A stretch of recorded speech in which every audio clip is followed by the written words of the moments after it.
Wanna talk? So let's talk. Here. Talk.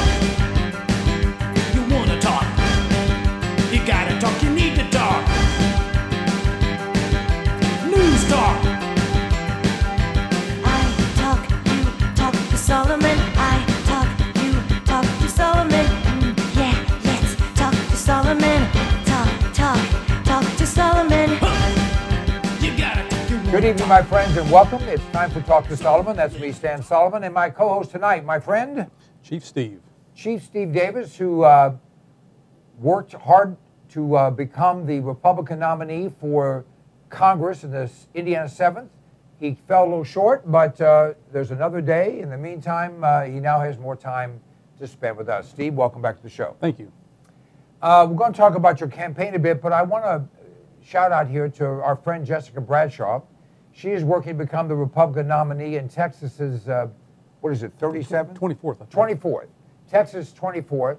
And her mother has fallen ill, and we certainly send our prayers and our wishes for a speedy recovery and hope that she gets well soon. I know that Jessica and her mother are very close, and we value our relationship with Jessica, and I've never met her mom, but I'm sure she's a wonderful lady. So get well, Jessica's mom.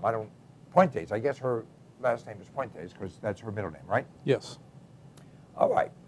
Excuse me. Let's talk a bit about the campaign. There were some unusual things that happened there. Let's start with the fact that a lady that no one thought was a serious candidate, who had run before, had gotten, I think, over 5,000 votes, this time got like 9,000 votes, but she had an incredible number of signs. That was all that she did. Tell us what you heard about that. Heard some interesting facts. One thing I heard from an Indiana state senator was that the Democrats involved in this race actually tried to help her by purchasing signs for her and erecting signs for her to boost her campaign because they wanted her to actually win the campaign because they felt she'd been an easier person to beat in November. Well, and again, they have every right to do that. It's not illegal. A little surprised they didn't tell the world about it, but at any rate, that race is over. I now think we have Larry Pratt with us. Not quite. All right, we're working to get Larry Pratt. We'll have him shortly. Let's talk about the race for Senate. Richard Lugar, who had served 6 terms, I believe, was going for his 7th term. Never happened before in the state of Indiana. He is in his 80s, early 80s. He lost and lost significantly. Your thoughts? Well, in Indiana, Richard Lugar was always thought of as a distinguished statesman, and he was well-liked because he was a likable person. But after time went by, many years in the Senate, he became very liberal in his voting habits. He voted for many liberal policies, many tax increases, many debt ceiling increases, and also voted for very liberal Supreme Court justices. And he also even moved out. He didn't even live in the state of Indiana for many years. So, all right, Larry Pratt will join us. Larry, how are you, sir? Celebrating the loss of Senator Lugar. Yes, as do most conservatives in the United States, and I'm sure that the president is quite unhappy, as Richard Lugar was by, according to him, his favorite Republican senator, or maybe kind of makes it all the more pleasant to know that the man's career has been ended. He has never, ever once voted for the Second Amendment. The guy, just on that alone, was worse than almost all the Democrats, certainly worse than all the other Republicans. And pick an issue, and I don't track them all as carefully as guns, but I know that this guy was always on the side of big government, big spending, big taxes. He was the bureaucrat's friend. Well, he's now toast. He's history, although, as is always the case, this is May. He will be in office until the first or second week of January. A whole lot of stuff can happen, and we've seen that in lame duck sessions before. What are you hearing on the Hill about the upcoming lame duck session? Well, I think we need to be concerned about it, but I also think we hopefully have enough votes to filibuster just about anything that they might throw up.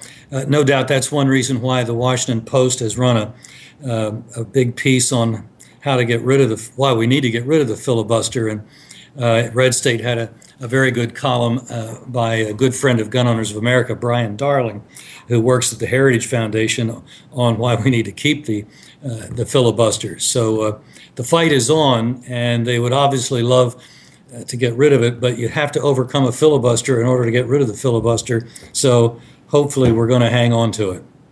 Well, one time Republicans were in favor of getting rid of the filibuster when the Democrats were stopping everything. Now Democrats want to get rid of the filibuster with Republicans stopping everything. So if both sides want to get rid of it, it's probably a good thing to keep.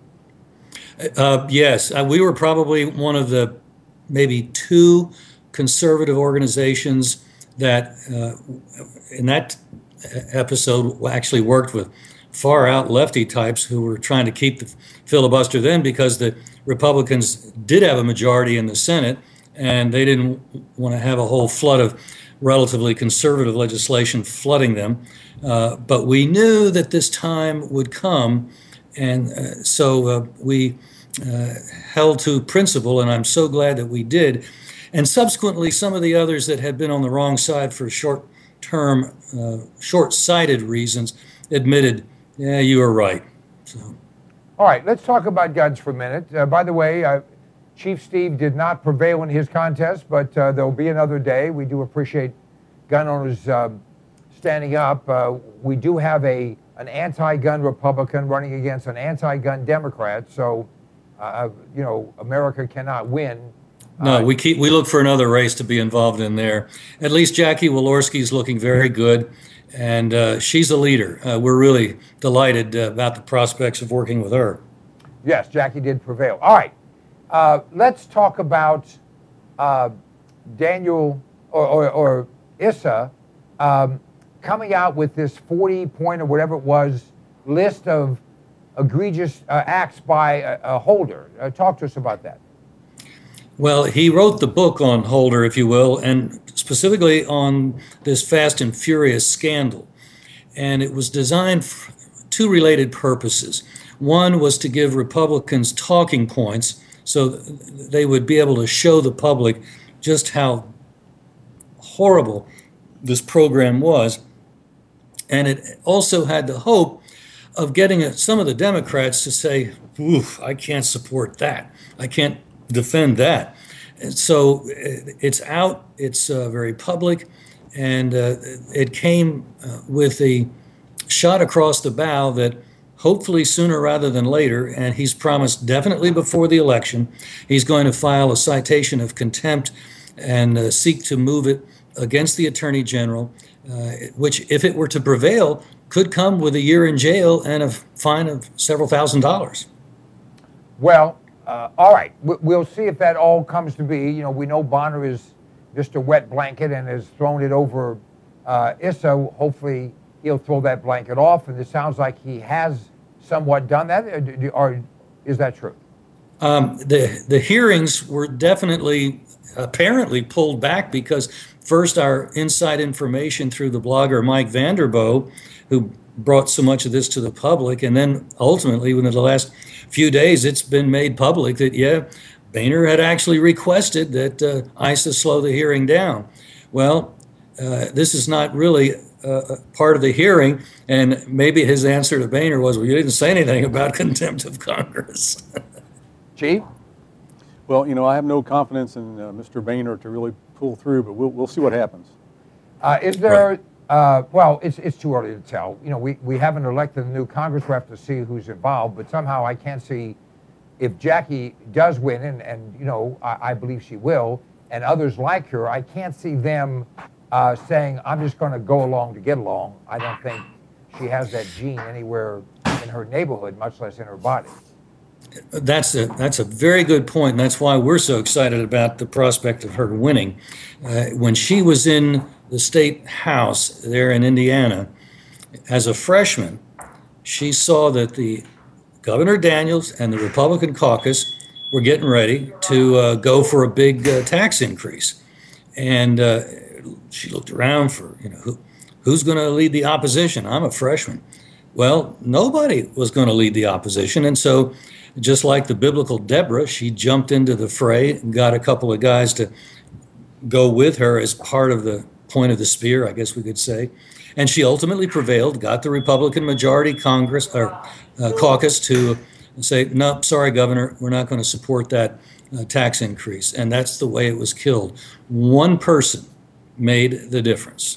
Yeah, I remember when that came about, the fellow who ran against Daniels, a fellow named John Price, good man, a fellow I worked with, talked about when Governor Daniels got in, he wanted to dramatically increase taxes, allegedly for only 1 year to balance the budget. But it was like, oh, we're just going to forget our principles for 1 year, but after the first year, then we'll come back to being principled. Well, he was being fiscally responsible. You know, the only way to balance the budget was perish the thought cuts. So the only responsible thing to do was to raise taxes. And that was essentially the argument they were trying to get us to believe. Comes under the rubric of, I really think you're stupid. Sounds like California. Yeah, Yes. California is doing exactly that. Governor Moonbeam is saying we're in a crisis. We're $16 billion upside down.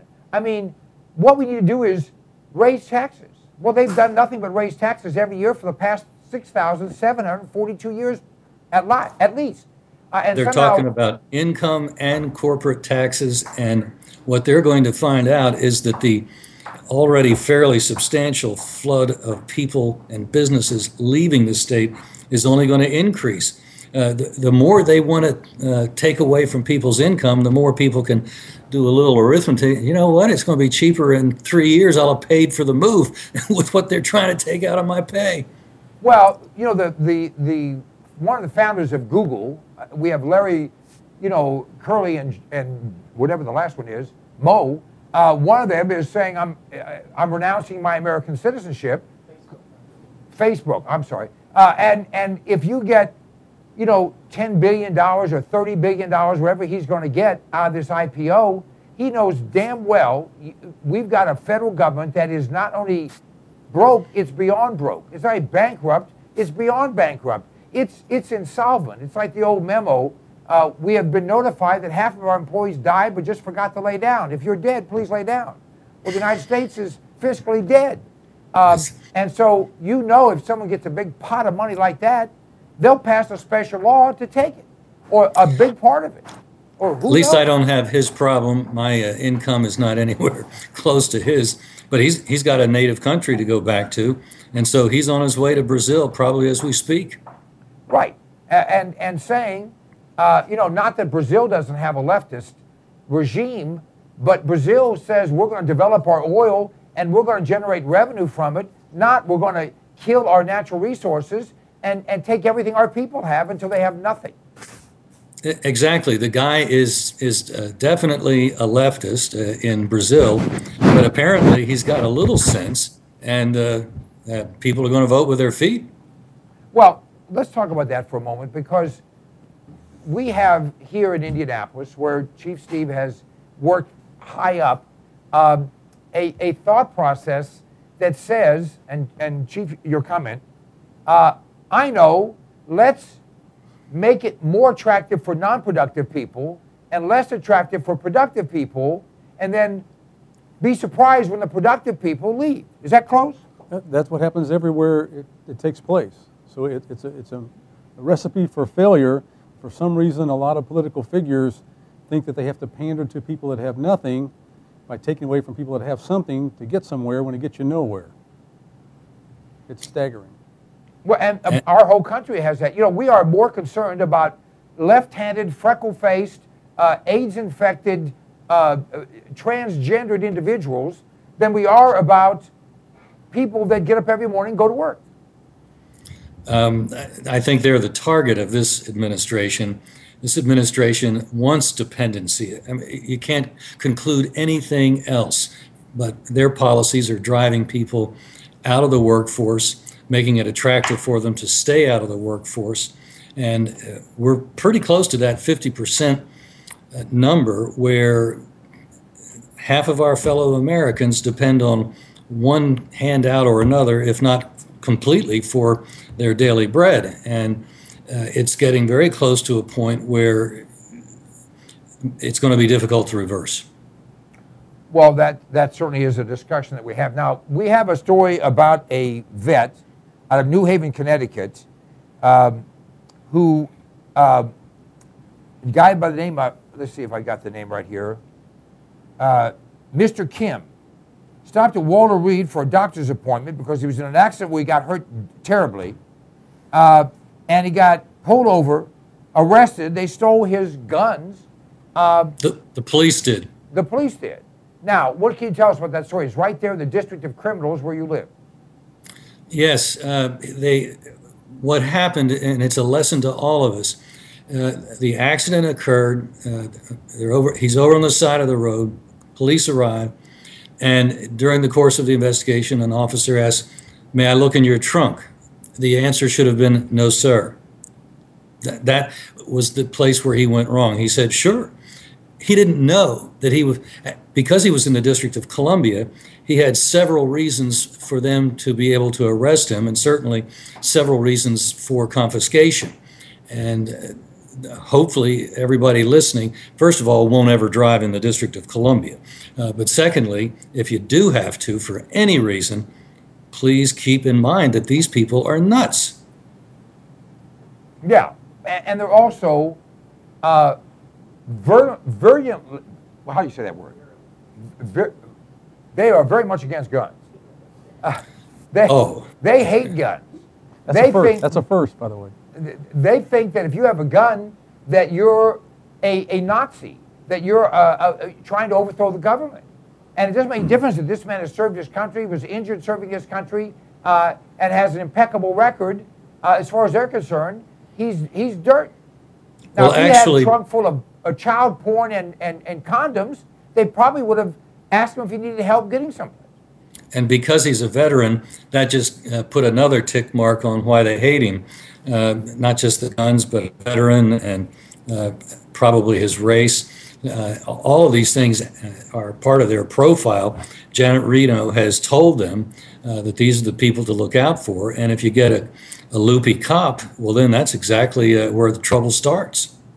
Well, I believe, and this is my personal opinion, I'll get Chief's opinion because he's in law enforcement, I believe they are looking in any and every way they can to instigate public reaction and rejection so that they have an excuse for martial law.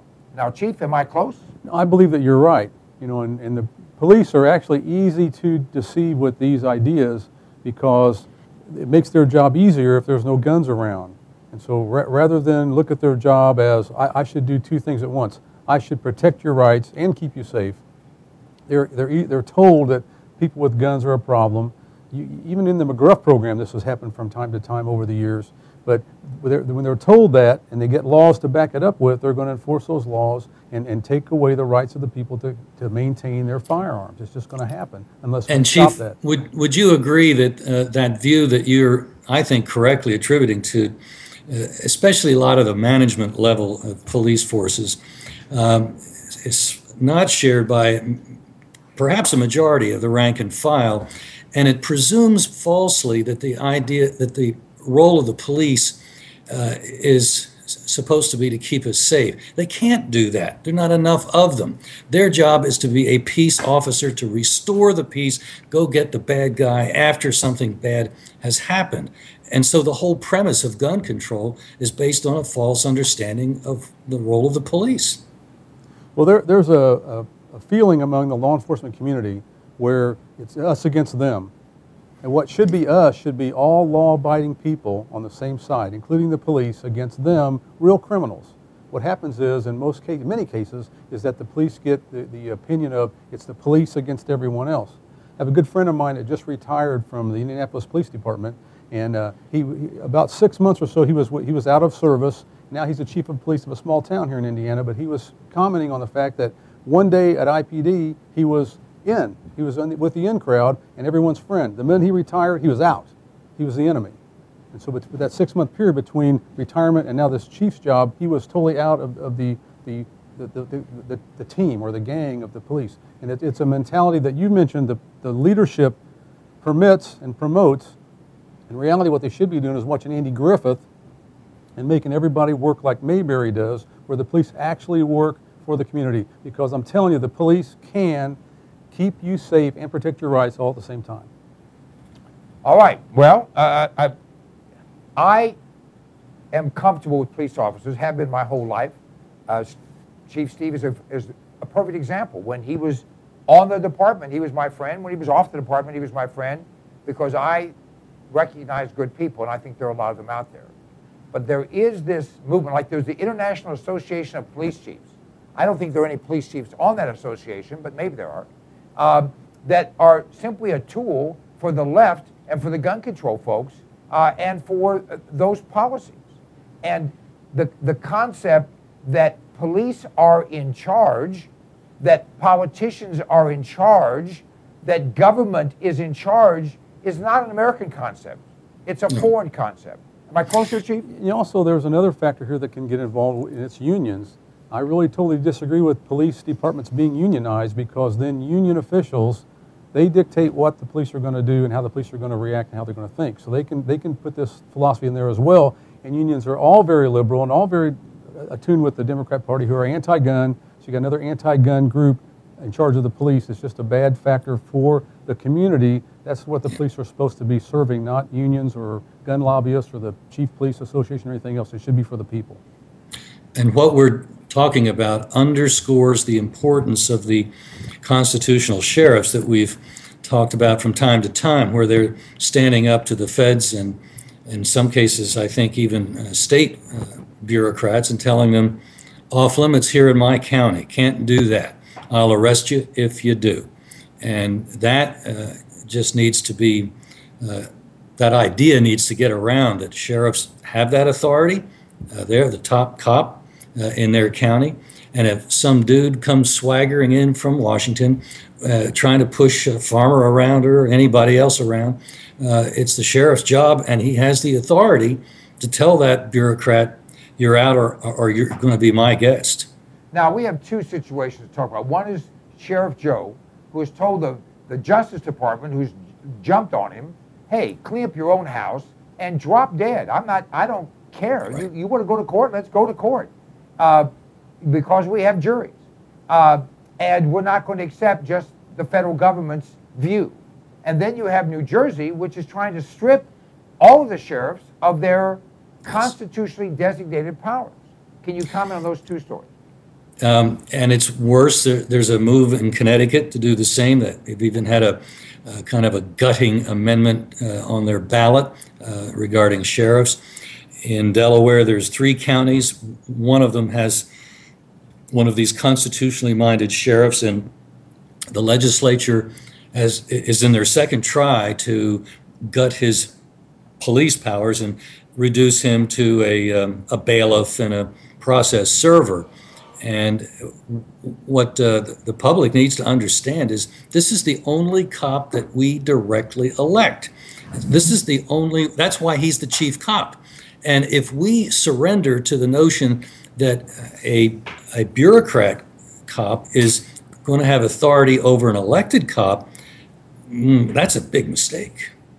I agree. Now, how does the situation stand with Sheriff Joe?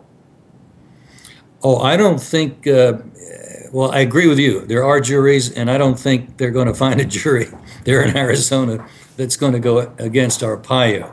Well, if they make it all illegals. Well, it's, yeah, if they can find one that's not comprised of illegals, right? You have to be a citizen, last I heard. But no, I don't think that that's going to be an overly large concern. And, you know, if some federal judge without a jury were to rule against him, hopefully the sheriff would say, you're out of line. Well, Sheriff Joe is a man's man. I certainly support him. I've had him on my program many years ago when he first left. I think it was the narcotics. What was it? He was a police officer, I think, in Maricopa County or Phoenix. No, he was with a federal agency. It was the drug. Also. DEA. He was with the DEA. I think that's right. And then he ran for sheriff. And he made quite a scene at the time saying exactly what you're talking about, that as a sheriff, I have the authority, and I will exercise the authority to protect you, not from the bad guys, I'll do that, but from the so-called good guys who aren't so good. And he said, I've been there, I've been one of them, and you need to understand that these federal agencies are subject to local rules and laws, and it was like revolutionary when he was talking about it. If folks will go to the Gun Owners of America website, gunowners.org, there's a bookstore that they can go to at gunowners.org. And in the bookstore is a book on the county sheriff by Sheriff Richard Mack. And it lays out in short order the constitutional foundations for this concept that we're talking about, as well as various laws in the rest of the country and at the federal level. So it's for real, and the doctrine is there. It's not something that you just have to assert. No, you can actually point to the fact that that's the way the country is set up, is, and hopefully always will be. Well, go ahead, Sheriff. I spent 28 years on the Sheriff's Department here in Indianapolis. And another thing that I saw, well, one thing, you alluded to the fact that the sheriff is really the top dog. That's really true. And there was many times when there was any type of a discrepancy as to who should respond to a run, the sheriff we would always take that run. We would never ever refuse. Where some of the local city police would say, that's not on us, that's not our jurisdiction. The county sheriff would always respond to that. Because the whole county was the sheriff. Exactly. But and in Indiana, the only person that can arrest a sheriff is the coroner of the county with a warrant.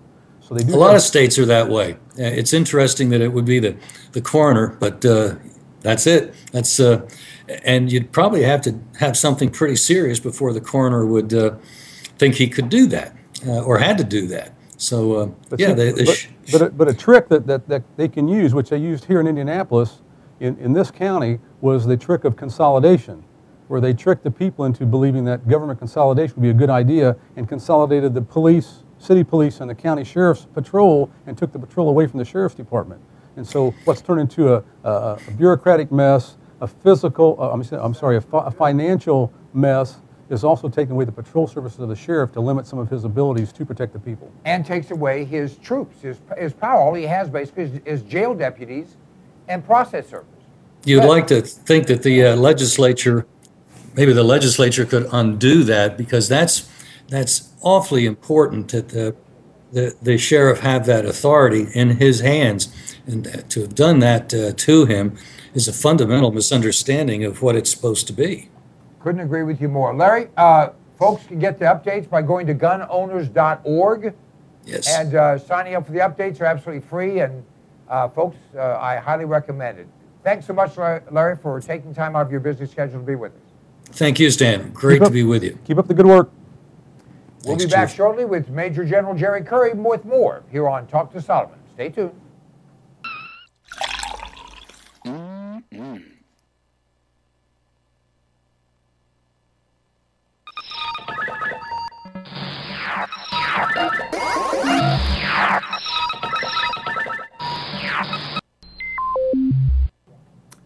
Do you have a cell phone? I do. In fact, everyone I know does. There's only one problem with cell phones. They're too damn high. You remember that guy.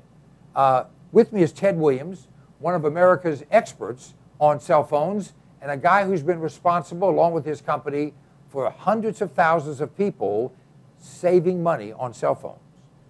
Ted, thank you for joining us. Talk to us.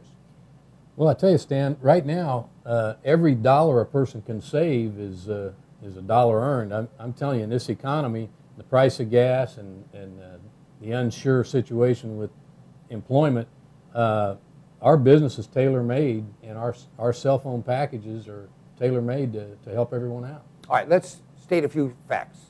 Unlimited service isn't unlimited service anymore, right or wrong? It's right for a lot of the big carriers that you're familiar with, but our company has got truly unlimited talk, text, and web. We don't slow speeds down. We don't charge you after 1 or 2 gigabytes. It's truly unlimited, running on a nationwide network with roaming options if people want it. And to get unlimited service, which many people use today in their business, you're going to spend $120, $130, $140. How do you compare? We've got plans that start at $20 with rollover minutes, and our truly unlimited talk, text, and web plan is $59 a month. Again, no limits on the data, and the exciting thing is you can earn, as a customer, you can earn free service by simply referring a few customers to us. That earns you free service potentially for the rest of your life. Now, let me make sure I'm hearing this correctly. Without paying money, without being in the business, simply if you're a customer, at whatever the customer costs are, and I assume there are no deposits or that type of thing, that if you refer a few friends and they get service, you can earn free service for yourself? Absolutely. It's, as you said, no contract, no deposit, no credit check, and we have many payment options. They can be auto billed, auto debited, phone in and make your payment over the phone, or, a lot of options on how to pay the bill. But truly unlimited talk, text, and web available to you for $59 a month, and if you refer a few friends, totally free. Now, two other questions. You said roaming is an option. How much does it cost? If you have unlimited nationwide roaming, it would be an additional $20 if you need You're it. still only $79. Correct. But you may not need it because we are on the nationwide network. Okay. And the second thing is, do you only have dial-up phones that you have to carry in a suitcase, or do you actually have the latest and greatest Droid phones? We have Android phones are the hottest selling items right now on our site, but we also cater to those people that all they have a need for is a simple flip phone. So you can go from the top of the line phone to a free phone. And are you competitive on those prices? Absolutely. The phones, most people don't realize this, but the phone prices you hear on television are tied into contracts. We don't have a contract. So our phone, you buy it, you own it, and you pay the real price. The way you can find out how competitive it is simply ask any of those big 3 or 4 companies, what is the price of the phone if I don't have to sign a contract? And they'll tell you many of those Android phones are $400. There you go. All right, folks, you can get more information by dialing 1-800-299-8362, or just go to cpnlive.com and click on the icon that says Get Free Phone Service. Free. Free. I can afford free. Can you? Free is good. Thanks.